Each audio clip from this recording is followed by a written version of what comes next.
PregnancyJourney.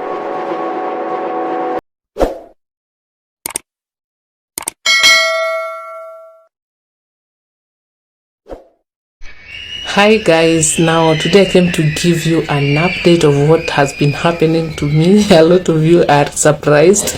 A lot of you have reached out to me via messages, calls, emails, everywhere. You are so surprised and you think that I am playing with you. Others are congratulating me, praying for me. I appreciate. I don't take it for granted. I posted a video saying that I'm the newest mom in town. Yes, it is true. I have a baby who is now 1 week. Yesterday she turned 1 week, and I thank God.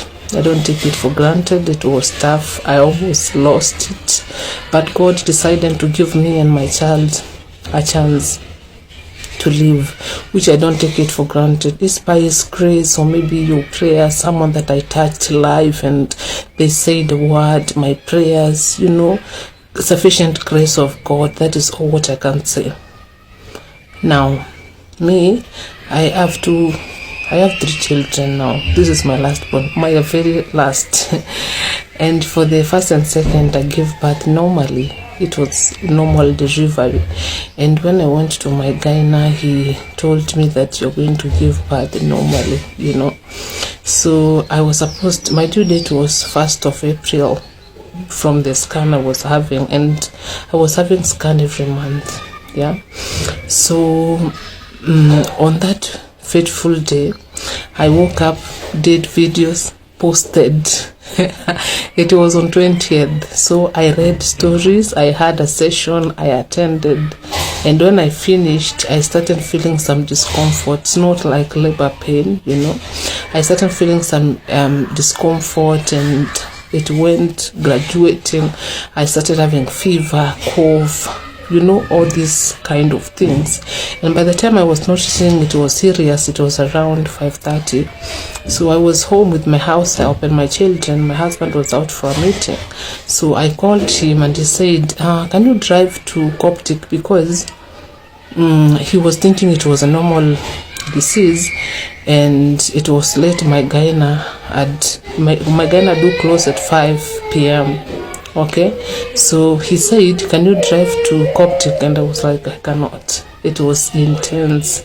So he said, it's okay, let me come pick you. And let me tell you one thing, devil is a liar. All this time we are not even remembering that you can pick a Uber or whatever means of transport to take you there, because driving on a weekday from whatever place he was to the house and back to the hospital, it was hectic, but we never thought. So I waited. By the time he got to the house, I was seriously sick, but it was fever, I was coughing, I was feeling dizziness. It was nothing to do with labor.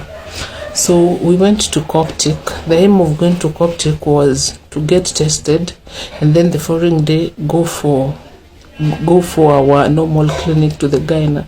So by getting to the Coptic, they said we need to go to the emergency room to be tested. So when I got there, they said you can't be admitted because the baby may be coming. So before that, my husband called the gyna, and the gyna said, no, you need to come to the Nairobi hospital. Now I am feeling it. We went to the Nairobi hospital. He was almost closing the clinic at Dr. Spraza. So he checked me and said, because of this fever, you cannot go home. You need to get admitted to the maternity ward. So we go to the admission, and by 8:30 I was admitted. So they brought me food. I ate supper, and my gyna directed the nurse to induce me in the morning by 4 a.m. So I was being prepared. And one thing that I noted about Nairobi hospital, you don't need to worry about your dignity. I have seen a lot of you asking, what happens when you poop when giving birth? You get prepared. You're given this medicine that is going to help you clean your system before your delivery time, so you don't poop during that. I have never before, but I was a bit scared. So I was prepared. And by 4 a.m. I was induced. In fact, I didn't sleep. I was so anxious. So when it got to 4 a.m., I rang the bell. In Nairobi hospital, you have bells. So you ring the bell, and the nurse is going to establish the bed, which is ringing the bell, and they're going to come and check what you want. So when I rang the bell, the nurse came, and I told her, you said I'm supposed to be induced by 4 a.m. He said, yes, I was in theater. Let me induce you. And the process was done. So I was there waiting. Surprisingly, I didn't get those intense contraction. There were people who were crying, having contractions, or that pain, but for me, I didn't.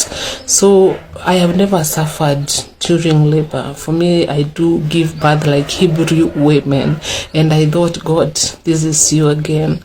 So in the morning, 8 a.m., I called my husband again and said, I got reduced, but I am not feeling intense pain. And he says, that is you. You never get pains. You don't suffer. God loves you.